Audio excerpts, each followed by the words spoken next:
just gone 4:30 in the morning. Let's fly to Hamburg.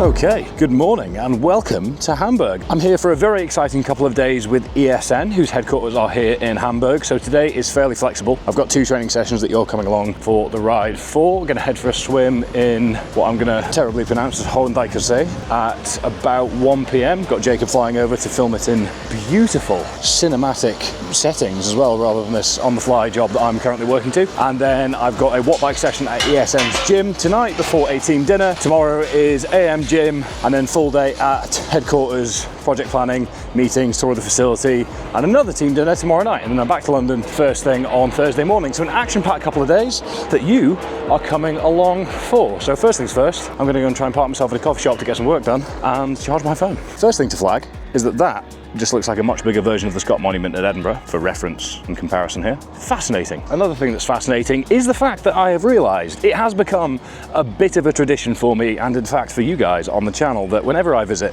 a new European city, I immerse myself in their local cafe culture. And by immerse myself in the local cafe culture, I of course mean order a nice coffee and pastry / cake. And I was a little bit perplexed today when the cake that I was given, the carrot cake that was very nice too, was potentially the biggest slice of cake I've ever not just consumed but seen. About 800 calories worth, a little bit more than I was anticipating and had planned for, but you know what a setting to consume it in. And I just sat there because it didn't feel like the sort of place to open the laptop up in. Felt like that would have been met with scowls. So I sat on my phone for a bit and then thought, you know what, no, I'm just gonna get a pen and paper out, get a little planner that I use and sort of scribble on there. Sat there for about 45 minutes, enjoyed the biggest slice of cake in the world, a flat white, sat looking out onto the water, and yeah, just felt very peaceful and enjoyed sitting there. And it got me thinking about a quote from Naval Ravikant, which is, if you can't be happy with a coffee, you won't be happy with a yacht. So I'm very pleased that I was very happy with that coffee, brackets, and a massive slice of cake. So European coffee shop excellence aside, I'm on my way to the hotel to see if I can drop my bags off early and be able to sort of get changed, because I have a wetsuit in here. I'm going to be swimming about 40 minutes away, so I'd rather, you know, optimize my bag setup to be able to do that, and it'd be nice to be able to drop the bags off. So I'm gonna head to the hotel and see if I can get myself squared away.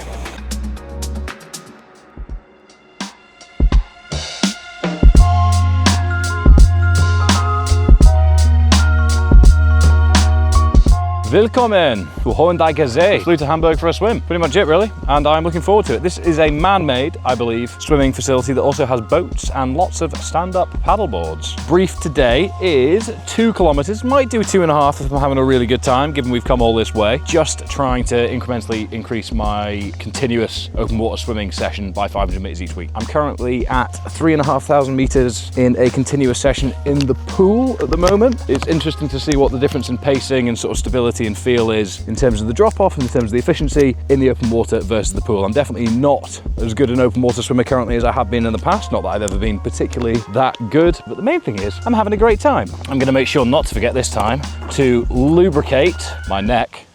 This is the entry point. Going to be very difficult to find on the way back, I'm going to be honest. So we've been very polite, as I am an ethical YouTuber after all, and moved away from everyone else in their swimsuits and, you know, the children, all that stuff. And we're going to stick a drone up and see if the Polizei come knocking. Hopefully not, because, well, it doesn't really bother me because I'm going to be in the water, so.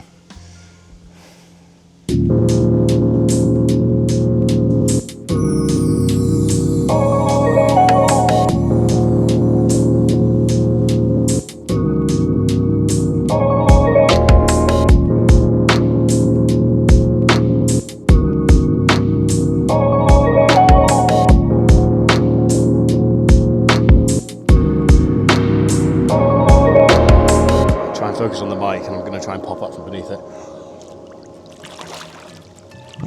I didn't submerge, did I? Okay, and job done. 2 kilometers, very, very chill. Data on the screen for you just here. I think it was around 210 per 100. Kind of slow, but just struggled to get into a rhythm as much as I have been in the pool recently. Dodging some old ladies, dodging some paddle balls, dodging some kids that wondered what the hell was going on. Kind of a novelty, just going to a big man-made lake to have a bit of a splash about. So really pleased to be building my volume back in the open water. Everything is moving in the right direction. Still don't feel like I've quite turned the corner where I can really build my volume and keep going and going and going, but that will come. I think it's probably time that we headed back into Hamburg and got turned around as quickly as possible to get on the watt bike at the gym just around the corner.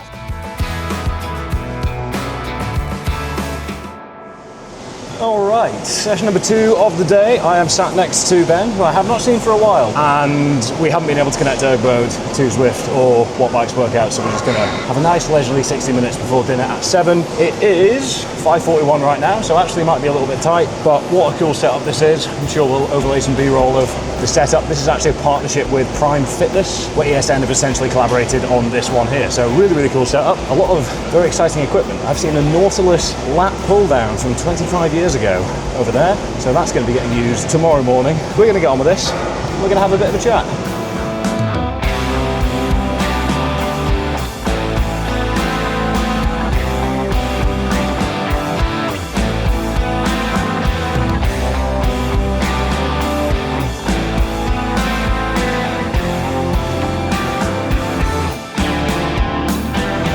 Days like today, and a lot of my recent trips have made me ponder environment a lot. Where I spend my time, how I spend my time, and what I enjoy doing in different places.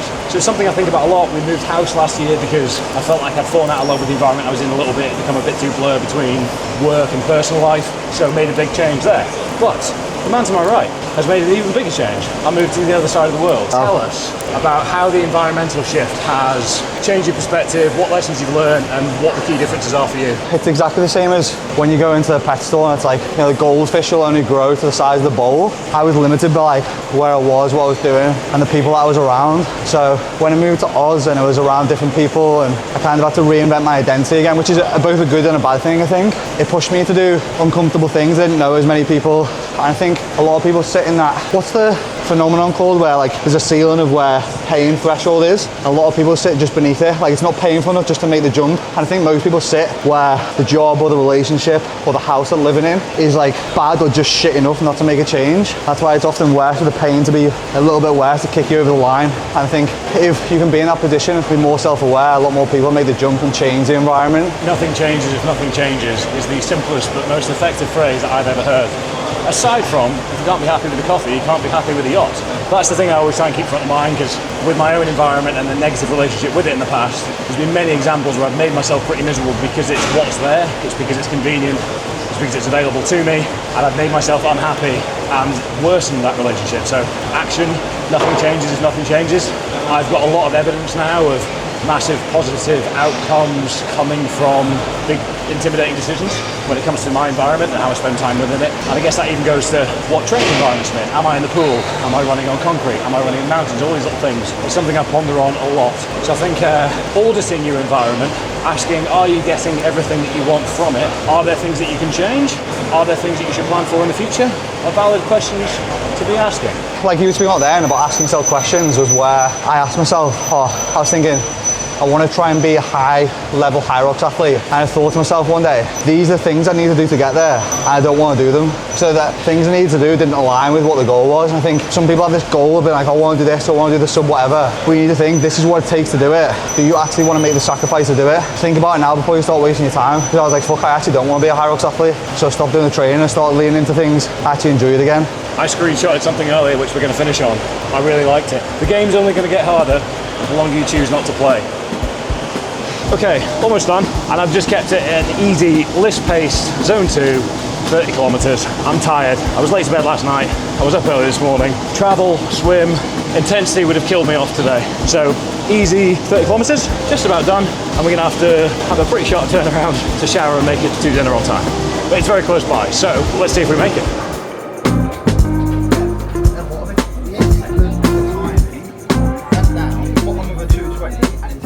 Alright troops, that is us. It is coming up to 10 PM and I am exhausted. Whilst I appreciate that was a little bit unstructured and off-the-cuff discussion on environment with Benji, it's definitely something that I keep front of mind. I really, really do. And I've spoken about it on the channel before. I broke down that example I gave earlier about moving house a little bit more around October, November it would have been last year. But just how much value I get from exploring new places, training new places, meeting new people. And my focus is shifting a little bit in terms of how I contribute to the business, what I want the future to look like, what I want the channel to look like, what impact I want to have on this world, and what sense of purpose I really want to align myself with. And I'm thinking about environment a lot. So I just wanted to share that whilst it was fresh in my mind, and would love for you to share any thoughts you have on your environment or experiences that you have in shifting it, or nothing changes if nothing changes. What things have you changed? In the comments down below. Thank you very much. I'm going to get some sleep ahead of another early morning for an upper body session with the boys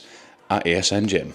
Good night. Good morning and welcome to my second day here in Hamburg. We are at the ESN Gym in collaboration with Prime Fitness, which I believe is a big fitness chain all over Germany. And I've got a pump session with the boys this morning. There's only one thing for it. Oh yes. So in there is a whole load of variety of machines, and the brief is to kind of just hit 2 sets on as many of them as we can before heading back to the hotel just down there for breakfast, and then into a taxi to head to ESN's production facility at 8:15. So a bit of an action-packed morning ahead of an action-packed day, and you are coming along for the ride. Let's head into the gym to go all Arnold mode.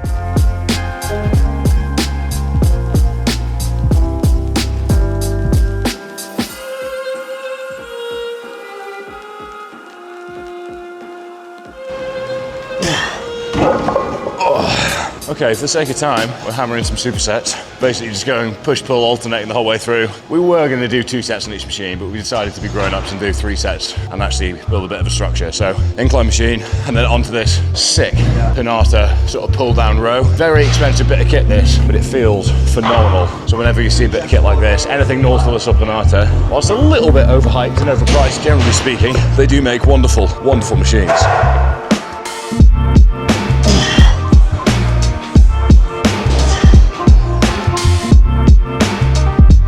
Really, really great gym this. Amazing equipment everywhere. Pretty quiet this time in the morning. But why don't we chat some of the boys and hear about what they're training for currently. I was training for Sydney Marathon and then got injured doing that, chasing a sub 3 hour, torn meniscus. So now I've signed up for a bike race. So I pretty much spend the majority of my time, probably a little bit like Fergus, with a saddle firmly wedged between my cheeks. So that's been the kind of foreseeable. And then it's a bit of bro training. I think this is the first time I've probably done anything composition wise. I did like a little 5-week mini cut, and that was a little bit for aesthetics, but also I want to try and drop my body weight to power ratio on the bike. Running, body weight makes a difference. Cycling is kind of the only thing that matters. I am Foddy, and I train for nothing, really.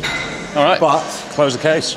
Yeah, I train like functional bodybuilding, a few high roxes, got a few high roxes at the end of the year. Not that I'm very good at them, but I do them anyway. To stay in shape year round, but also move metcons and reps. What was the biggest thing you got from working in some more aerobic-based, high-intensity CV work? Recovery, changes, everything. My overall body conditioning is way like, I've been doing this now for the last 5-6 years. I dipped into CrossFit a little bit, dipped into a few different things just to learn the skills and then come out and then create my own way of doing things. And now any given week I could go and run 20k, get a pump with the boys, I'll do a mad CrossFit session with muscle ups and handstands and cycling a bar, and then also be able to take my top off. And stay incredibly jacked whilst doing it. Yeah, cheers for making us all look like mugs.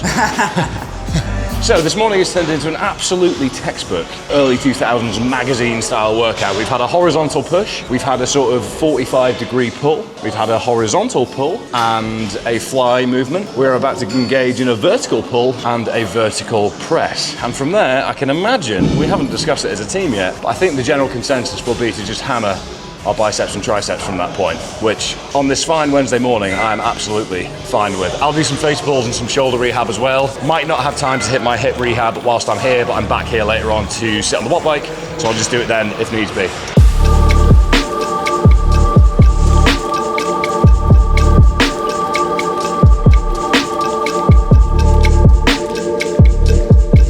Not quite a full Z press because I'm going to be sat on the bench, but always a good exercise just to sort of drill full range of motion for me. The shoulder press machine I actually don't like at all, aggravating it a little bit, so I'm going to see how I get on here.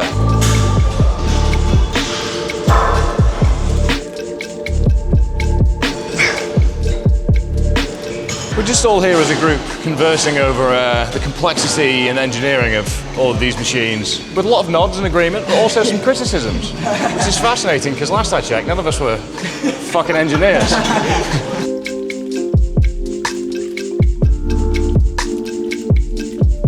I'm at an age now, I'm not sure I enjoy bicep curls anymore.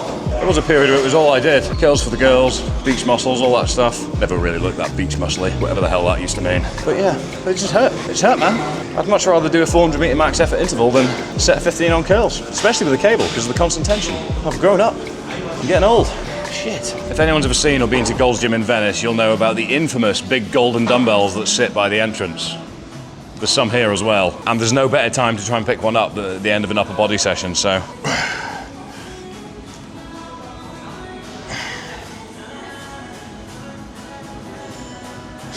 Nope. No.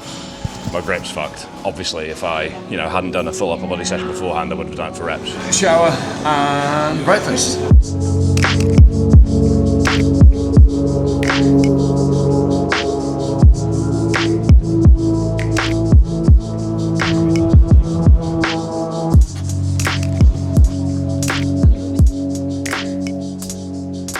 So I've been told Germans love their sparkling water. On my left, I have light. On the right, I have heavy. Heavy? No? Medium. Medium and light. Aside from now being much more hydrated than I was when I began, I can confirm they are both sparkling water, and that's about all I can discern. Not much hair to cover, really.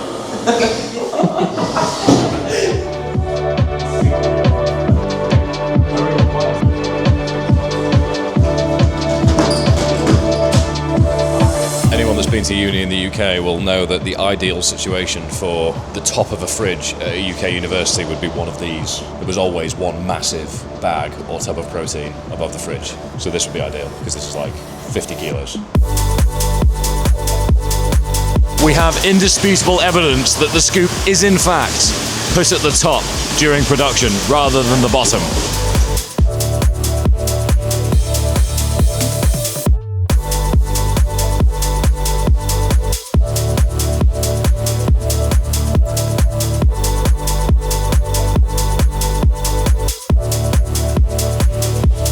The scale of operations is absolutely mind-blowing. The precision, accuracy, and technology of the machines is really, really cool to see and very satisfying to watch. Even better to get a feel for how each individual product is made. I've seen a fair few that I use on a daily basis being put together, a few that I don't use on a daily basis but I'm keen to try, so awesome, very cool.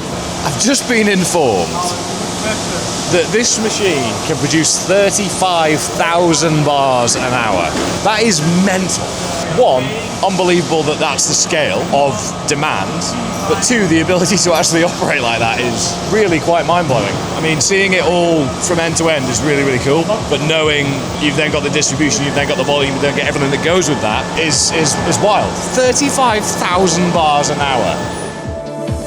Production facility experience, and what an experience it was. We are about to head into a taxi to go to the offices. So when I said we're at ESN HQ earlier, that was actually a lie. We are at ESN Productions Facility. ESN's production facility rather than ESN Productions Facility.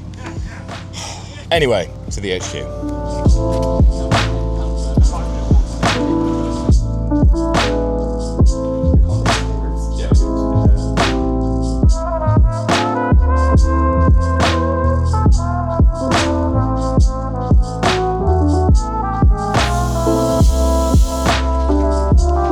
Okay, session number 2 of the day, and second day in a row, I've decided to just strip out any intensity that was planned and just hit some easy zone 2 aerobic work on this exact bike. So I'm just feeling pretty tired, pretty flat at this point. It's been 2 late nights and 2 early mornings on the bounce, so just for my overall well-being, I'm gonna rein it in a little bit. Still hit sessions as planned, but just remove all intensity and just keep it aerobic. The main thing I'm focusing on at the moment is just cumulative time in the saddle. There's plenty of time for intensity, and at the end of the day, all I'm trying to focus on is just enjoying being back moving again. So I'm gonna get on here, I'm gonna do 30 to 40K, again, depending on how I feel. Gonna get Zwift up on this.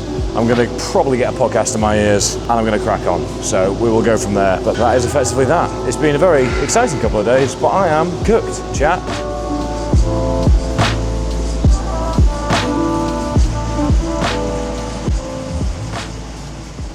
All right, 30 kilometers done, data on the screen for you just now, and I'm really pleased that I did that. I feel great. Whilst fatigue is high and I have not slept enough the past couple of nights, and I've got a very early flight again tomorrow morning, so I need to be asleep early doors tonight. Pleased to have just hit an aerobic zone 2 session. I was meant to have a bit of tempo work in there, but just completely sacked that off. Auto-regulation is a skill that takes a lot of practice, and something that, honestly, training West Side conjugate style when powerlifting really helped teach me over the years in about about a decade ago at this point. So 2014, 2015, I think I was focused on that style of training. Still implement elements of it these days, but auto-regulation, taking your foot off the gas when fatigue is high or when you haven't slept enough, when you've had travel, all these things, and not just going all guns blazing all the time, because it only gets you so far until it doesn't. Anyway, that's me back at the hotel. I'm going to crack on with a bit of work and get ready for dinner at 7. It is just gone 5 at the moment, but it's been a fun couple of days. So I will see you back in my room.